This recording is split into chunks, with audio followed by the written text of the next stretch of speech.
People of God, I greet you all in the mighty name of our Lord Jesus. The Lord is amazing, the Lord is so wonderful, He's so powerful. Je vous salue tous au nom de notre Seigneur Jésus-Christ. Le Dieu qui est le Dieu de miracles et le Dieu qui est le Dieu merveilleux. Il est là pour nous, il nous connaît. Ne vous en faites pas. Les moments que vous êtes en train de parcourir, c'est un moment, je sais que c'est très difficile, mais Jésus-Christ est là. I know that this time is real difficult to each and every single one that's watching what is happening actually to the world. So be strong in Jesus Christ. As I always say, be strong, be strong. The Lord is there to do something amazing to your life. Do not stress about what people are saying. Do not see what people are trying to create to your presence, to your lives, but see what God is able to do to your life.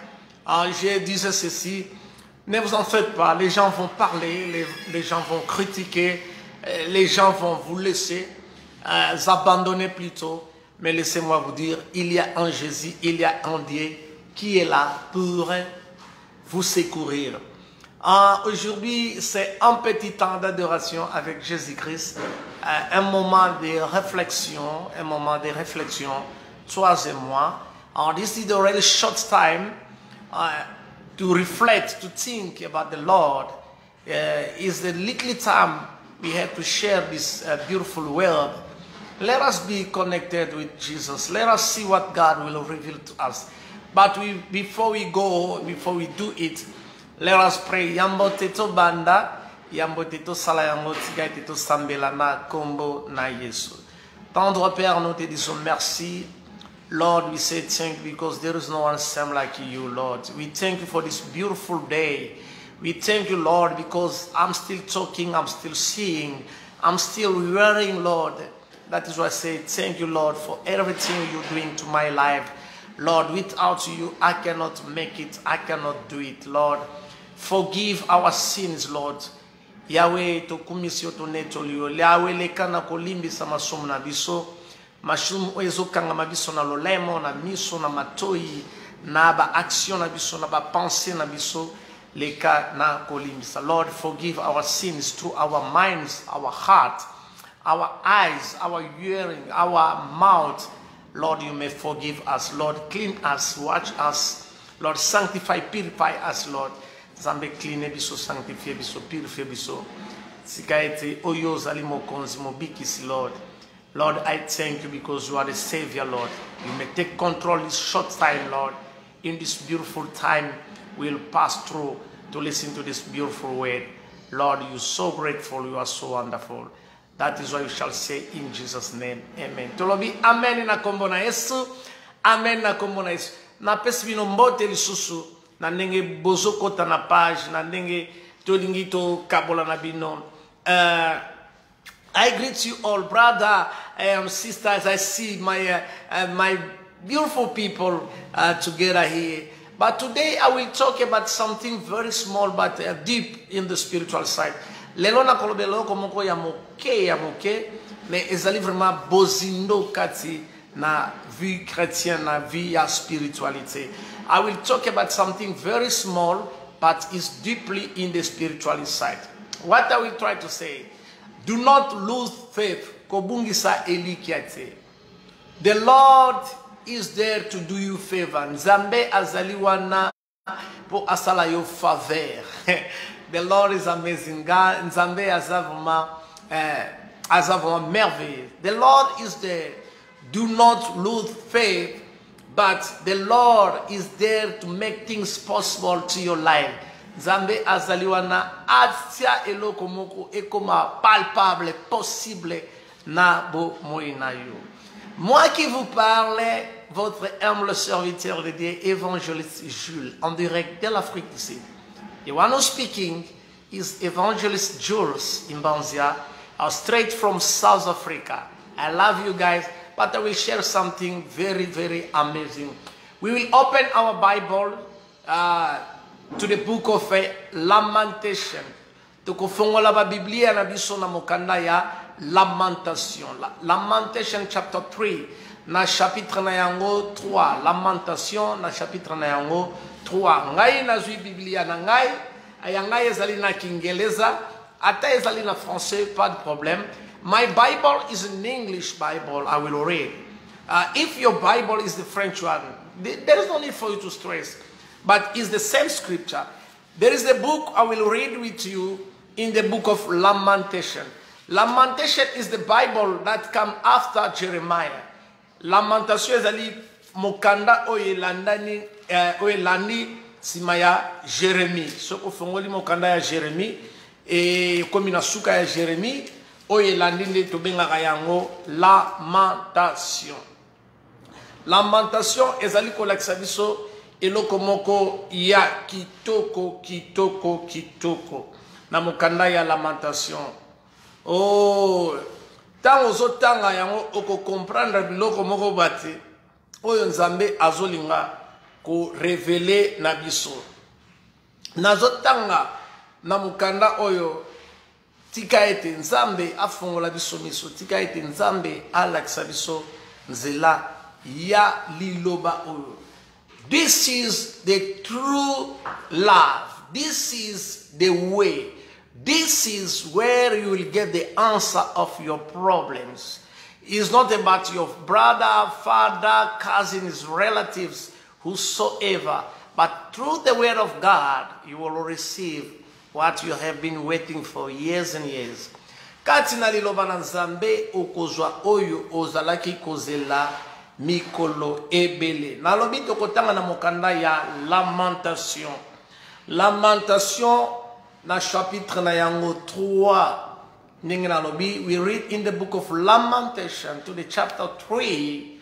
So we will go deeper na kati na verset na yango kobanda na verset na yango 21 ti tokokita moke moke. We'll start to read to the starting by the verse 21, and then we will go deeply, slowly, shortly, slowly, and you will see what the Lord will try to reveal to you. I read in the mighty name of our Lord Jesus.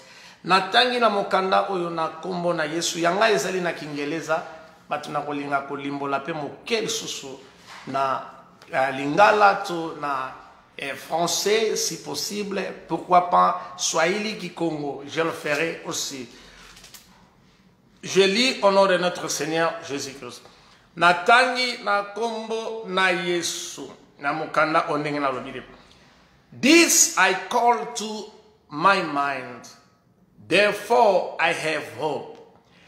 Esik nazaliko benga na esika oyo lisungi nanga ezali kouta to elikia nanga ezali. Natuni motuna elikia na yo ezali wapi? Ezali wapi? My hope is to the Lord. Where do you get your hope? Esika nini yo otiaka elikia na yo? Otiaka elikia na wana motura mokili to otiaka yangu ipai na Nzambe. Biblia o mokando ebandi biso kitoko. This I recall to my mind. Na mi bengi kati na molimo na ngai. Therefore I have hope. Esika ona tiaka elikia na ngai. Esika elikia na ngai ezali. Ngai nazotanga na Kingeleza. Taught the Lord mercies, we are not consumed, because his compassion fail not. Nzambe na bolingo na ye jamais atika yo boye. Bolingo ya Nzambe eleki nyonso. Kati na kolela na yo, kati na kokanisa na yo, kati na ba trouble na yango, ata mbonge ye potopoto eleki ndenge nini bozindo ye liyo ba problème ye na yo, elikia na yo ezalisi epai na Nzambe. Wow! There are new every mornings. There are news every mornings. Great is your faithfulness. The Lord is my portion, say my soul. Molimo nangelo bin Nzambe nde azali oyangai. Nzambe nde azali ekimelo nangai. Nzambe nde azali lisungi nangai. The Lord is my portion. Nzambe azali esika oyo ngai natalelaka. The Lord is where I always put my mind. The Lord is where I always get refuge. Nenge Biblia lobina mukanda ya Psalm. Run to the Lord. Psalm 23 lobi. The Lord is my shepherd. Toyebi bisonyoso. Nakobanga nani. Ngai na kimela kaye. Ngai na talela kaye. Elikia nangezali pai na ye. Papa, mama, elenge mubali, brothers, sisters. Let me tell you. I know the life is real difficult at the moment. We're passing through a lot in our lives, daily lives. We're passing through a lot.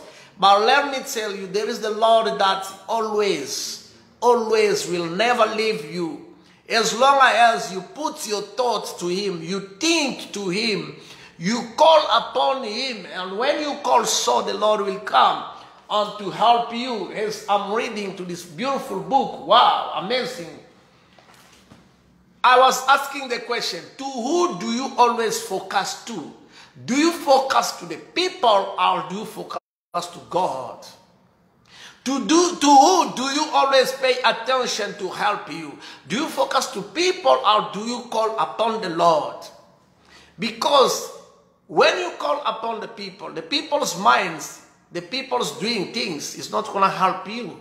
These people, they will just help you for the short time, one time.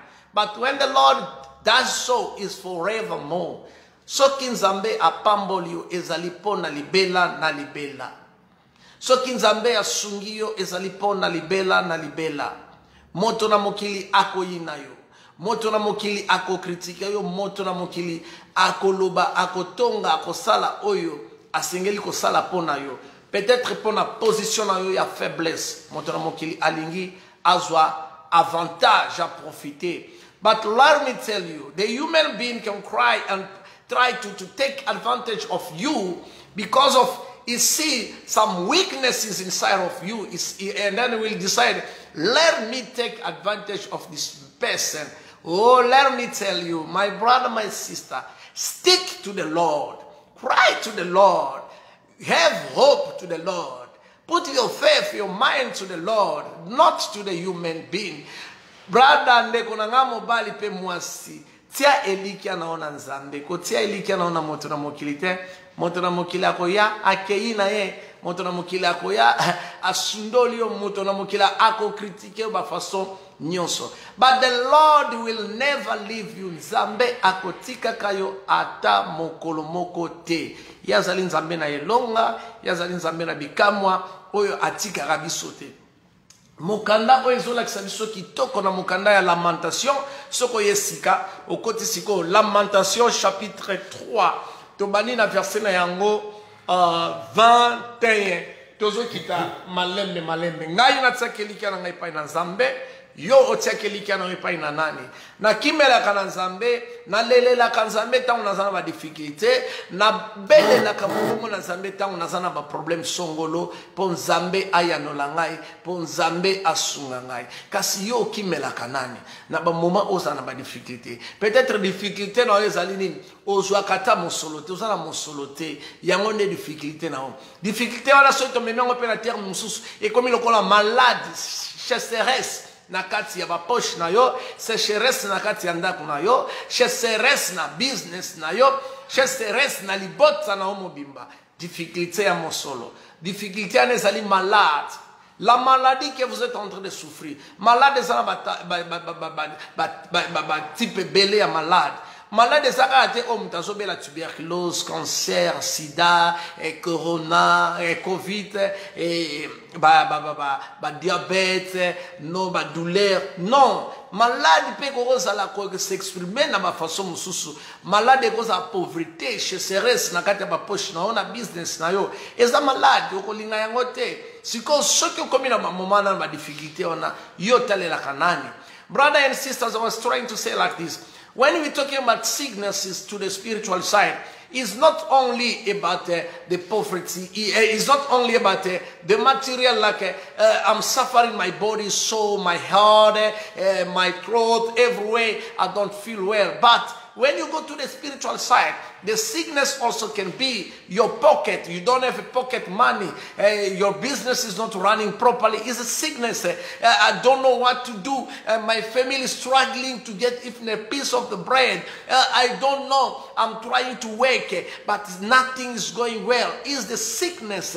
Where it's not a sickness that you think only every single time by cancer, by TB, diabetes, corona, I can say coronavirus, type of sicknesses. The sickness can be represented by a lot of things. But when you're going through tribulations, when you're going through difficulties, there is the Lord that is there to help you. There is the Lord that is here to change your situation. Let me tell you, it's the matter of time. Adjust yourself to Jesus Christ. Adjust yourself to the Almighty. The Almighty is the answer of your problem, sorry. Is the answer of your problem. Nzambe azali la réponse de tes problèmes. Nzambe azali réponse ya malade na yo. Nzambe azali réponse oya oyo nyonso yozo kene ba difficulté. Nenge mukanda oyo ezo yebisa biso Biblia oyo ezo lakisa biso malamu. So qui na sauté na verset na yango verse 5, Bible elobi na biso nini? The Lord is good to those who walk for him. Wow, who wait for him, sorry. The Lord is good to those who wait for him. Nzambe azali malamu na batu oyo bazelaka ye. Ah, le temps de Dieu.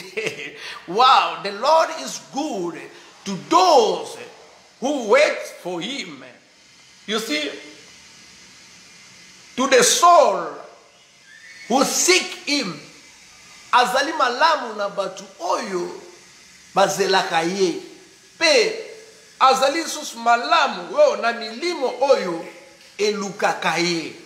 Wow, wow, kitoko makase. Yo ozelaka nani? Yo kimelaka wapi? Yo lelelaka nani? Biblia ezo ebisa. Bible eza muke lamentation. Eza la langue belete. Eza la langue belete. Mais ba so toke na l'église, il faut te faire attention. Biso totia elikia na biso na Nzambe. Yo elikia na yo otia yango epai na nani? To those who wait according to God's will, the Lord always fulfill their dreams to become truth. The Lord always give them something that will rebuild their lives. To who do you always focus to? To who do you always give attention to help you? As the Bible explains properly, the Lord always help these people. Zambe asunga kabatu oyo bazelaka ye asala. Be patiently waiting for your blessings. You must have a patience. Zala na patience. Ezo senga moma ya patience. Yo ozali mo Kristo. Oyebi kozali na ba difficulté. Oyebi kozali na ba situation songolo. Ozolela na ba situation songolo. Wait upon the Lord. Zela na tango na Nzambe. Kozela na moto na tango moto na mokilité. L'homme peut te donner maintenant, mais demain il va te décevoir. The human being can give you today, but tomorrow he will deceive you. Wait upon the Lord, as these beautiful books was saying, my brother, my sister. Let us wait upon the Lord. I want to take you far away. When you read to the book of Ruth, there is the lady that they're calling Ruth. Ruth was one of the women. You know, she was the daughter-in-law of this beautiful mother they're calling Naomi in the Bible. But this beautiful lady did wait. She lost the husband, and Naomi also lost the husband and the kid. But she decided to wait upon the Lord, to walk with the mother-in-law to the Moabite place where they were coming from, where the mother-in-law was coming from. And from that side, this beautiful lady, Ruth, get the blessings she was waiting upon the God's time, not upon the people's human being times. Let me tell you, tikana ebsayo, zela ngongana nzambe soke zali ngongana ye, atetikali 1 minute, atetikali 2 minutes, atetikali 3 minutes. Soki nzambalo bi, nazo benir yo, ako benir yo, bien nommé dans le Seigneur. Attendez l'éternel, les temps de l'éternel. Na répété verset 25, ezali vraiment kilo makasi. Ezali vraiment yamotuya. Na ebite mbalaboni obanda kolela. Na ebite mbalaboni obanda kokelela. O tsaka tan elika no epai na moto. Moto la mokili agopesa olobia sekio. Menzambe soka pesio. Apesio a bella pour l'éternité. Let me tell you, my brother. Let me tell you, my sister. Do not pay attention to people. Pay attention to God. Do not pay attention to people. I repeat, pay attention to God. Tikana ebisayo.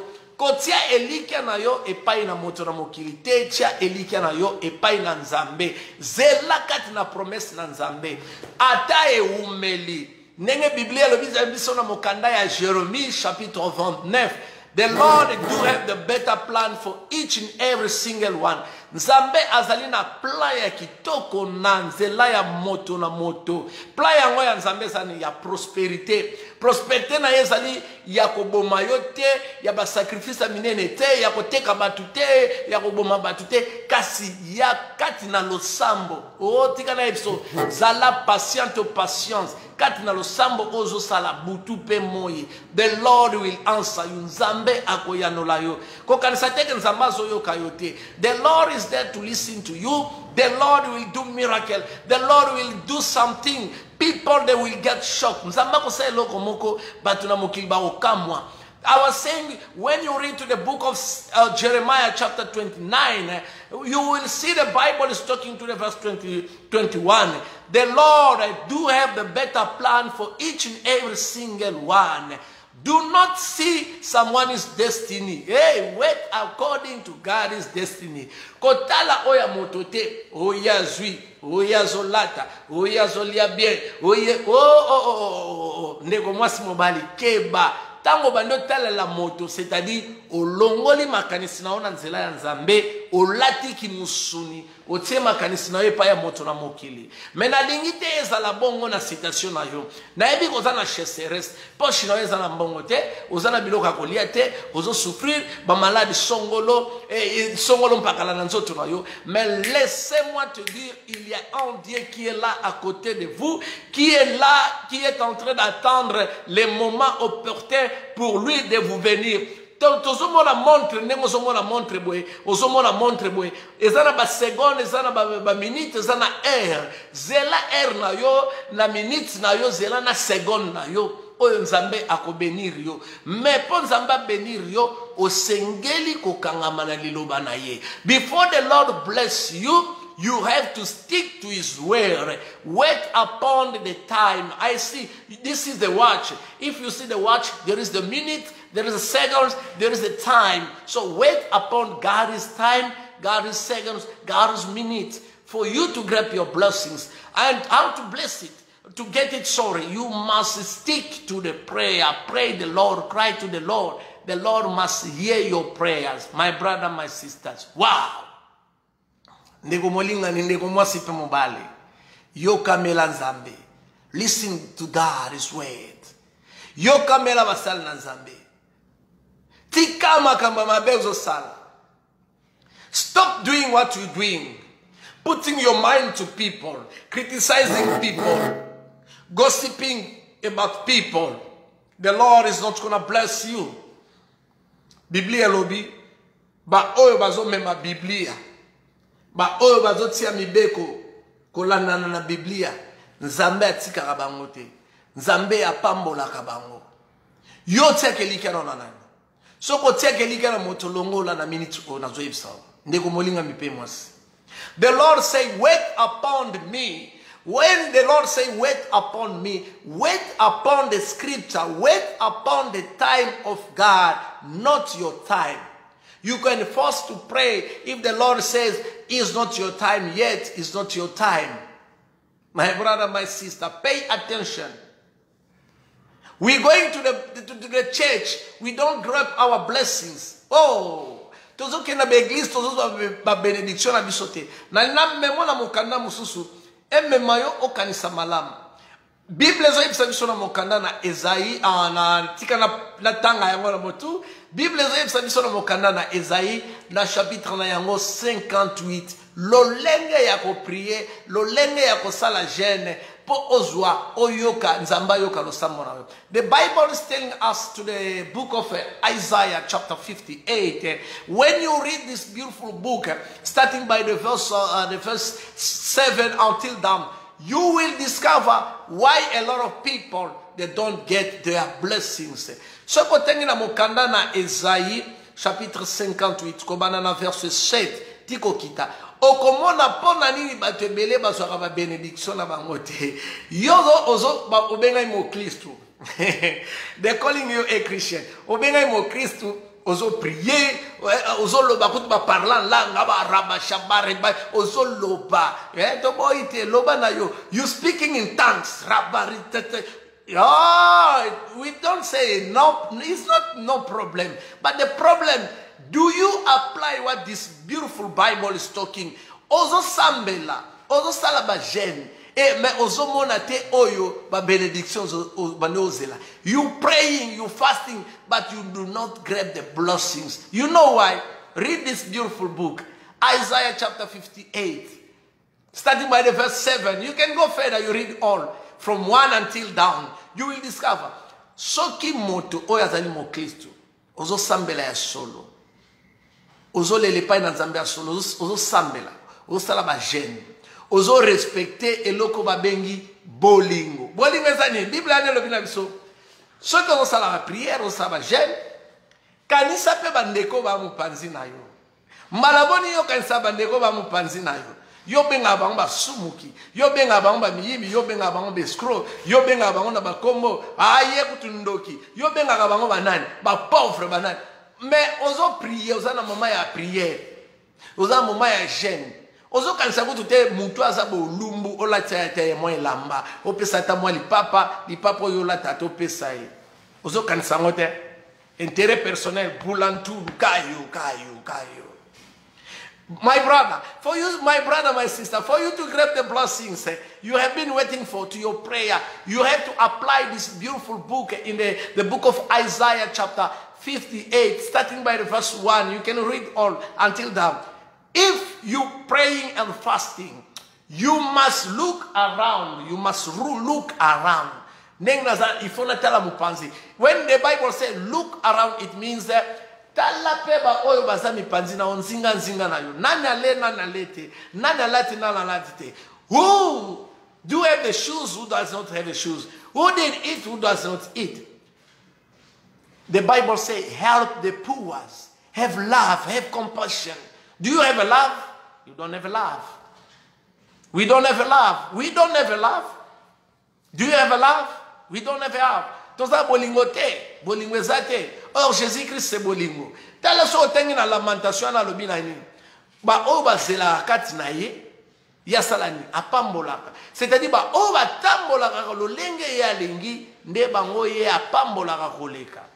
Those who waiting upon him, as the Bible said to this beautiful book of Lamentation, is those the Lord is blessing. When you read to the verse 25, is those the Lord bless the most. When you read to this beautiful scripture, I repeat it. The Lord is good to those Nzambe azali malamu na batoyo who are waiting for him. Obazelaka ye, c'est-à-dire ye apambola bango. The Lord is blessing this type of people. The Lord is not gonna bless mutu oaza orgueilleux, arrogant, fier. The Lord will not bless somebody that like to gossip, like to criticize. For you to grab the blessings, you have to humble yourself. Po yozo a benediction o singel komi kitisa. Tango mi kitisi ozota la penzinga zinga na yo. Tango ozota la zinga zinga na yo, c'est-à-dire ma pamboli ankolo Yesu ezolanda yo. When you looking aside, you helping others, the blessings of the Lord is following you. Look what is happening in the society. Look what is happening in the houses. Tala oezoleka na ba entreprise, na ba ministère, na ba église, partout. Na biso les pasteurs, les hommes de Dieu, to us the pastors, the church is become like a kingdom. So I tell you, all over the world, Namokil Mobimba, you will see the church is becoming like a kingdom. So I tell you, l'église no somona, église est comme le royaume. Kobana na papa, na mama, na bana, na bakoko.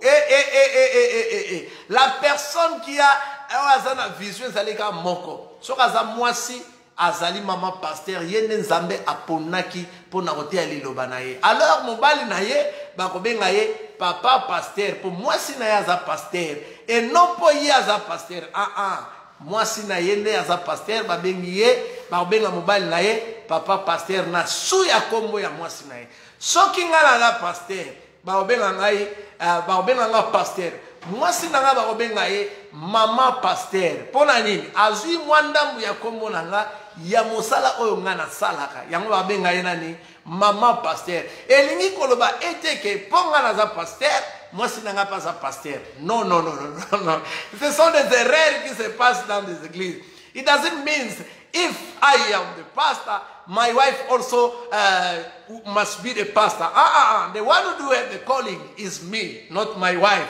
But my wife will get my name like a pastor just because they call me pastor. So they will respect my wife according to my name.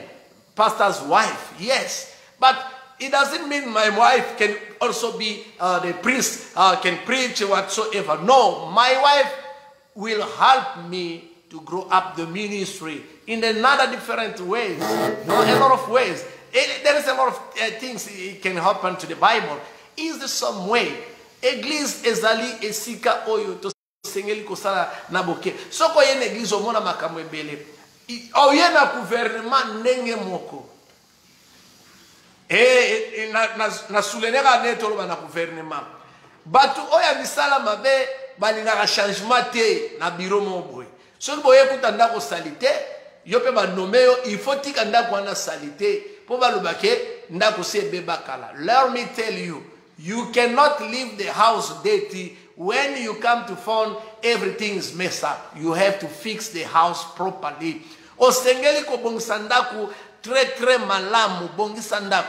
Ndako eza lokola ni bureau na yo. Ame ministre, ba nomenga ministre. Alors, attendez, mininga nanga ministre azali ko samusa malamu te. Moi, je ne peux pas aller dans kata lokolo ministre wana. Je vais changer le système de jeu. Je vais nettoyer la maison. C'est-à-dire, il faut na pangusa ndaku na bongisa yango kitoko. I have to clean the house. If I do not do so, it means end of the day, they will call me a fake minister. It means I just came by to steal and then I will pass by. It's happening all over the world. They don't want someone who's right that will correct the other people. If you try to correct, you're becoming like a target. They start to pressurize you. They will try to destroy you. Brothers and sisters, let us stand still in God's way. Let us wait. Our hope is to the Lord, not to the human being. To who do you focus the most? I focus to the Lord. I know the Lord is my Savior. I know the Lord is the one. It doesn't matter the situation I'm going through. It doesn't matter the pressure that is coming to my life. It doesn't matter what people are saying to me. But I know the Lord is there to help me, to take me to another level. Let me tell you, if you do have the wrong habits, ozana bitida mabe, bisalela mabe, mezo me ma Bible. Bible ekosambisa yo, Bible ekosambisa yo, Bible ekozongisa ona nzela. Esika Bible ezali, it means Jésus-Christ azawana. Jésus-Christ azalaka salite te, Jésus-Christ azali bopeto. Jésus-Christ azalaka escroquer, Jésus-Christ azali sembo nzela. Jésus-Christ azali malade te, Jésus-Christ azali guérison. Guérison na poche na yo, guérison na finance na yo, na business na yo, na malade zo souffrir, so que za cancer, za tuber, ezali Jésus-Christ est la guérison. Jésus-Christ est la prospérité. For you to grab the prosperity, pour yo zo prospérité en Nzambe, osengeli kozela kati na tango na Nzambe, ndenge mokanda elobi na verset 25, Lamentation 25. Lamentation 25 elobi ni zela na kimia nyonso kati na Yahweh. Tango zeli na kimia nyonso epai na Nzambe, Nzambe akopambola yo. Moto mokili tende akopambola yo. Moto mokili akozala kanali ya lipamboli na yo oyo nzamba kobongisa. Eno ye apambola yo. Po moto mokili so akufi azonga lisute. Mais nzamba akotikala de l'éternité en éternité. My brother, my sisters, be careful. Pay attention to what you're doing, how you acting. Look aside. Look aside, my brother, my sisters. Today is the beginning of what I'm trying to say, short time for Jesus. The Lord is there for you and I. The Lord is there to change our lives. Those who didn't know me with the old status, but oba inga la statia kala, ba inga bamsu, ba inga mapinga, votre service en sécurité. Je ne suis pas encore là, j'ai quitté depuis longtemps. Dieu m'a fait grâce de devenir un serviteur. Dieu m'a fait passer dans cet domaine, dans ce territoire, pour m'apprendre quelque chose de nouveau. Nzamba legisa kingai na kote wana ya mapinga pona yekola ebele. Ndenge Mungu asaleke pai na David, amemi David na zamba, David kuna na zamba ayekola kilo lenge ya ko protéger banyama suka nzamba benda ki David ayena ena kana he po aboma Goliath. Goliath azali ennemi ou azali bosona, c'est-à-dire Satana. Ou azali bosona yo zotumisa yo na misala na ona business na ona nyonso yo. Yende ennemi ali boso. Etango yo mizini sikati na mabondeli nzamba tomboli yo abimisio na mokili, c'est-à-dire au sengeli ko délivrer batumo boy. Donc Dieu m'a appris et beaucoup na domaine na saki abimisinga a changé nga komisinga ekelamu ya sika. Dieu m'a transformé. Dieu m'a transformé. Nzambe a changé identité nanga. The Lord did change my identity. I'm not the same. Those who knows me knows what I'm saying. But the Lord didn't take me. He did bring me here to tell somebody to change their lives. Change your lives. This is the time for you to connect yourself to God.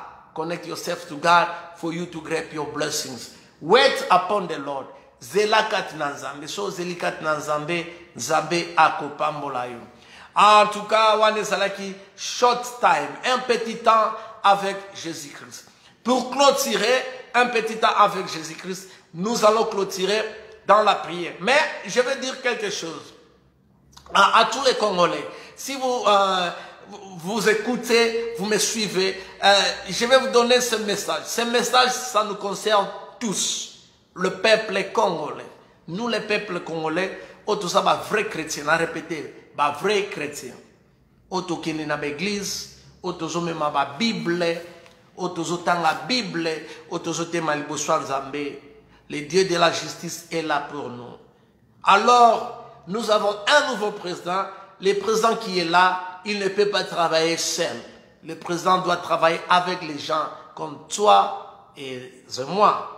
Pourquoi pas moi? Donc, tel que tu es là, de la manière dont vous êtes là, quand on vous donne de faire quelque chose pour cette nation, les Congo, faites-le na motema molamu, zana motema malamu. Sala yango. Soki ndako yako kuta ndako toboka, yekuta biro toboka, yako beba, yobongisa. Fix, my brother, fix, my sister. If you get the opportunity to work to the government, I repeat, if you get the chance, fix where it was the mess. Bongisa esika salite zalaki. Po oyebi Biblia, oyebi eloko nini Biblia ezoloba. Alors, le président de la République ne va pas travailler seul. Il a besoin de vous. Il a besoin de vos cousins. Il a besoin de vous. Aidez-lui de faire ce travail.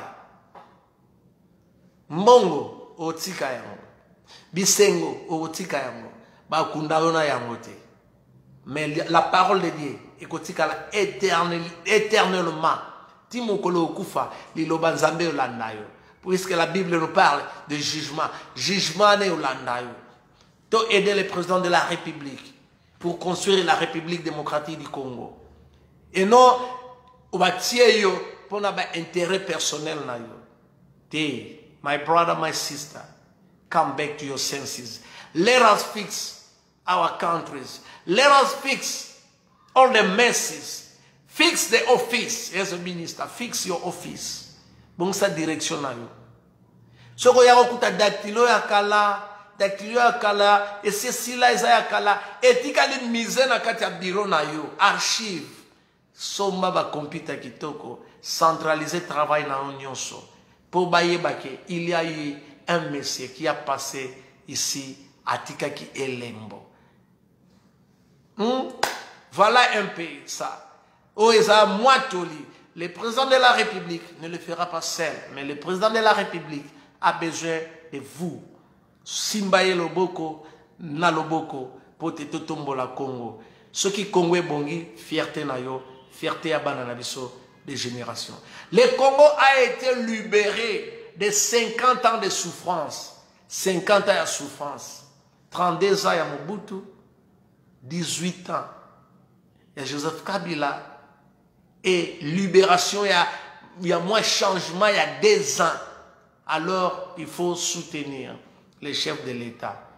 Pour Azana Moussala Mounene. Je ne suis pas un politicien, mais c'est le message que Dieu m'a donné, de vous donner.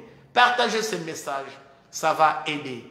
Quand vous priez, dans vos Sambela, Sambela pour la nation congolaise. C'est là où nous sommes nés. Sambela pour la nation congolaise. Prie pour ton pays. Si toi tu ne pries pas pour ton pays, qui le fera? If you do not pray for your country, who will do it? Do it, my friend. Do it, my sister. Do it, my brother. It will help a lot. We don't need positions to the country, but we are there to show you, to highlight to you, because we have been waiting upon the Lord, and the Lord did us a favor to send us somebody to help the DRC. So we have to pray for this beautiful country, DRC, for the stability, total stability. If I go further, you know what happened a long time ago. The women have been abused, raped, killings. But now we want the peace, the true peace that the Bible is talking about. And the system now is a system of peace. The justice must do his work. God is justice. If you get a president that is reading the Bible, you must be proud. I repeat, if you get the president that does read the Bible, be proud. Ce qui aujourd'hui président de la République oyo azong sarabatukat na Biblia et sengo makasi baza ebelete puisque tout le monde baza batamsa mabe. Mais que l'Éternel soit avec vous. May the Lord be with you. May the Lord be with you. Let us pray in Jesus' name. Father, we thank you because we are so grateful. Seigneur, nous te disons merci, car tu as été la lumière pour nous. Tu as été le chemin, Seigneur. Tu nous as donné quelque chose cet après-midi. Que toi qui es le Dieu, ton Père miséricordieux, tu puisses continuer toujours à nous révéler, Seigneur.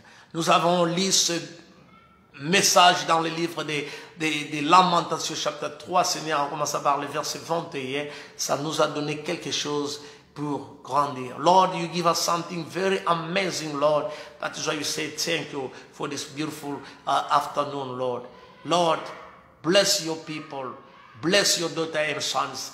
Heal those who are sick. It can be the healing to the pocket. They don't have money. Heal their pocket, Lord. Heal their businesses. Seigneur, bénissez tes enfants. Bénis, Seigneur, ceux qui ont la pauvreté, au bazana mbongote Yahweh, pambola bango, namusala bango, Lord, help a lot, help them, Lord. I thank you because you are so grateful. I thank you because you are so wonderful. That is why we shall say in Jesus' name, Amen. Nakomona Yesu. Amen, Amen, Amen. Moi qui vous parle, moi qui a partagé avec vous, c'est évangéliste Jules Imbanzia Ngangu. The one who was sharing with you is Evangelist Jules Imbanzia Ngangu. Tu peux aussi partager ces vidéos. You can share the video. You can share this video to your brother, friends, everyone. It will help also a lot. And you can also go to my YouTube channel. As I finish now, you will get the links. Share the links with other people. It will help a lot. But do not forget this beautiful book. Lamentation chapter 3 verse 21 until 27. You can read more. And then you read also to the book of Isaiah chapter 58, starting by 7 until down. Uteng na mukana ya lamentation, oyo chapitre na yango 3 kobana na verset 21 ti place ko sukisa ko kena ti na suka nango pesa mulai oketi ti na ba 60 et quelques oketi na 66 si ça kuna. Donc voilà un peu ça. Et comme ça, on a autant na mokanda ya Esaïe 58. Autant on a dit sur avant ya nzamba ya nola le samona soko bengi akoyoka yo soko leli akoyanola yo apply Esaïe 58. Okokipe ko kabola vidéo oyo na baike o kotipe na YouTube channel na ngai o subscribe kozala pese makasi nzambe azala na bino Neto Molani mo kolomo susu. Bye bye.